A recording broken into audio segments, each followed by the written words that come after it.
મિત્રો, મારા નવા વ્લોગમાં આપ સૌનું સ્વાગત છે। આજથી આ આપણો ફર્સ્ટ વ્લોગ છે। આપણે આજથી ગુજરાતીમાં વ્લોગ સ્ટાર્ટ કરવાના છીએ અને અત્યારે આપણે છીએ અમદાવાદમાં। તો હું અત્યારે અર્ટિગા લઈને આવ્યો છું। તો આપણી જે અર્ટિગા છે આપણે ટેક્સી પાર્સિંગ છે અને આપણે મતલબ પિકઅપ એન્ડ ડ્રોપ કરીએ છીએ ગેસ્ટના અને બધાના।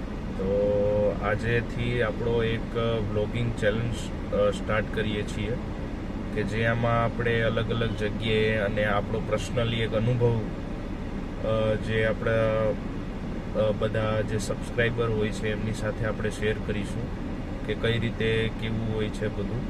અને અત્યારે આપણે છે અમદાવાદ એરપોર્ટે।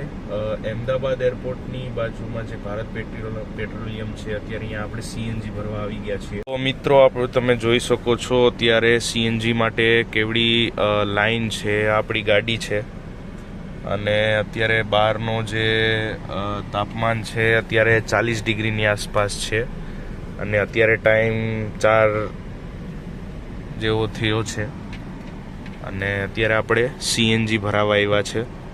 તો મિત્રો આપણે અત્યારે પુરાવી લીધો છે સીએનજી અને સીએનજી પુરાવી અને આપણે નીકળી ગયા છે એરપોર્ટ તરફ, કારણ કે એરપોર્ટે અત્યારે આપણા ગેસ્ટ રાહ જોઈ રહ્યા છે અને આપણે નીકળવાનું છે ત્યાંથી વડોદરા માટે।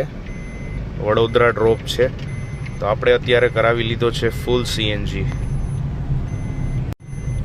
તો મિત્રો આપણે અત્યારે પહોંચી ગયા છે એરપોર્ટ અને આપણે ગેસ્ટ પિકઅપ માટે જઈએ છીએ।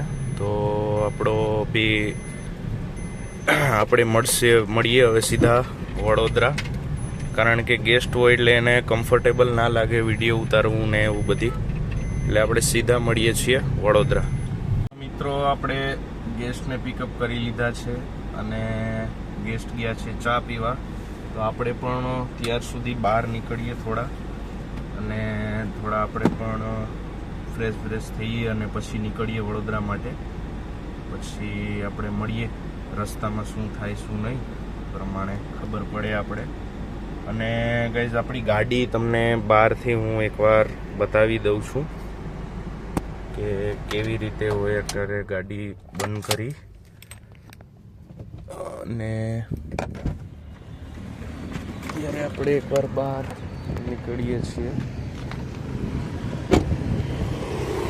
આ જો બ્લેક અર્ટિગા પડી છે સન ઓફ ફિહત અને આવી રીતે આપણે લગેજ નાખી દીધેલું છે અને ગાડી આવી રીતે છે આપણી અર્ટિગા સીએનજી। ફાઇનલી મિત્રો આપણે આવી ગયા છે વડોદરા, મતલબ બરોડા, અને બરોડા આપણે ગેસ્ટને ઉતારી દીધા છે અને હવે આપણે ઊભી ગયા છે પાછા ગેસ્ટની લાઈનમાં, કારણ કે સીએનજી બહુ જરૂરી છે। સીએનજી ભરાવવા માટે લાઈનમાં ઊભ્યો છે અત્યારે હું।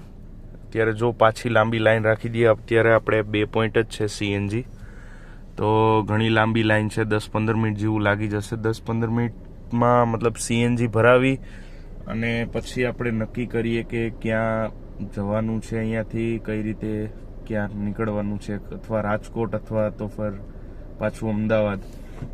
હવે જોઈએ મિત્રો કે ક્યાં નીકળીએ સીએનજી ભરાવીને તમને અપડેટ કરું કે આપણે પાછું ક્યાં નીકળવાનું છે ગાડી લઈને, કારણ કે આ જર્ની તો બહુ સારી ગઈ છે। કારણ કે અમદાવાદથી લઈ અને બરોડા સુધી એક મસ્ત એક્સપ્રેસ હાઈવે છે, એક મતલબ નાની એવી કાંકરી પણ એ હાઈવે ઉપર આવતી નથી, તો મતલબ આરામથી 100, 110, 120 આરામથી તમે ચલાવી શકો। પણ એમની સ્પીડ લિમિટ છે અહીંયાની, જે અમદાવાદથી બરોડાનો હાઈવે છે એની સ્પીડ લિમિટ છે 100ની, તો 100 અપ જાઓ તો તમે તમારું ચલાન થઈ શકે છે। તો આમે ઓવર સ્પીડ કરવી ન જોઈએ। તો હાલો મળીએ સીએનજી ભરાવ્યા પછી। તો મિત્રો આપણે અત્યારે બરોડા આવી ગયા છે, ગેસ પુરાવી લીધેલો છે અને આપણે અત્યારે જમી પણ લીધું છે। તો આપણે સ્ટ્રીટ ફૂડ એરિયામાં પણ આવેલા છે, આપણી ગાડી પડી છે અને બસ હવે આપણે જોઈએ ક્યાં નીકળીએ, હવે એ પ્રમાણે થાય। અત્યારે આપણે ગાડી પણ અંદર જઈએ।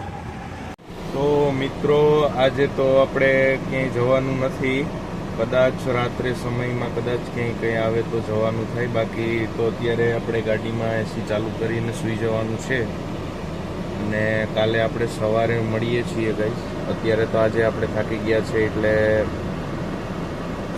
કાલે એક નવા રૂટ ઉપર અને નવી જગ્યા ઉપર મળીએ આપણે. તો મળીએ. આજનો દિવસ સારો ગયો છે, 2 ભાડા મળ્યા છે, સરસ ચાલ્યું છે આજના દિવસની અંદર. બાકી મળીએ નેક્સ્ટ વ્લોગમાં. આજનો આપણો નાનો એવો વ્લોગ, ફર્સ્ટ વ્લોગ અહીંયા જ ખતમ કરીએ છીએ. અને આપણી ગાડી જો ચાલુ છે, એસી ચાલુ છે. અને મળીએ બીજા વ્લોગ